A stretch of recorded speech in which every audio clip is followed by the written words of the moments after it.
எனக்கு கல்யாணமே வேணாம்மா. நீயே சொல்லுமா. என்ன எத்தனை பேர் பாத்துட்டு போனாங்க. எல்லாரும் என்ன சொன்னாங்க? தோ போன ஒண்ணு போன் பண்றேங்க, தரகர்கிட்ட சொல்லி அனுப்பட்டுமா, போயிட்டு லெட்டர் போடுறேங்க, அப்படி இப்படின்னு ஏதாவது சொன்னாங்களே தவிர ஒருத்தராவது திரும்பி வந்தாங்களா? நீ ஏண்டா பழசெல்லாம் பேசிட்டு இருக்க? அவங்க எல்லாம் கொடுத்து வச்சது அவ்வளவுதான். நீ யாரு? ராஜாடா. நீ விட்டு கொடுப்பியா? அம்மாவுக்கு புள்ள வசதிதாம்மா.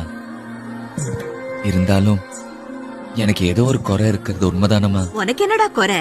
சிங்கம் மாதிரி இருக்க. உனக்கு தாம்மா நான் சிங்கம்.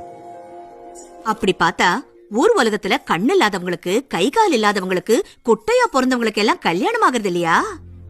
நீயே ஒத்துக்கிற பத்தியா எனக்கு ஏதோ குறை இருக்குதுன்னு? இதெல்லாம் ஒரு குறையே இல்லடா கண்ணு.